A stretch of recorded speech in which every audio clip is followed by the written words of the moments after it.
15 வயது அல்லது 17 வயது, அதிலிருந்து 25 வயது வரை எதை செய்வாயோ வாழ்க்கை முழுவதும் அதைத்தான் செய்வாய்.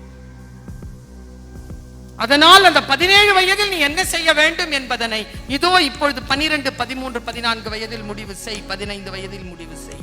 This is your age. இந்த வயதில் சில முடிவுகளை மிக ஆழமாக எடுக்காத. Learn. பிரபஞ்சம் இருக்குல்ல, அது ரொம்ப அழகா இயங்கிட்டு இருக்கு. ஆழ் மனசுல நீ என்ன நினைக்கிறியோ அது உனக்கு வந்துரும். நீ காமத்தை தேடுகிறாயா, காமம் உன்னை தேடும். நீ காதலை தேடுகிறாயா, காதல் உன்னை தேடும். நீ வெற்றியை தேடுகிறாயா, வெற்றி உன்னை தேடும். நீ சம்பாத்தியத்தை தேடுகிறாயா, சம்பாத்தியம் உன்னை தேடும். நீ அரசியல் தலைவராக வர வேண்டும், அதிகாரத்தை கையில் பிடிக்க வேண்டும் நினைக்கிறாயா, அதுவும் உன்னை தேடிக்கொண்டிருக்கிறோம். எது நீ தேடுகிறாயோ அது உன்னை தேடும். எது வேண்டும் எது வேண்டாம் என்று நீ முடிவு செய். இந்த வயதில் முடிவு செய்தால்தான் 40, 50 ஆண்டுகளில் நீ இந்த உலகத்தை ஜெயிக்கக்கூடிய ஆளாக வர முடியும்.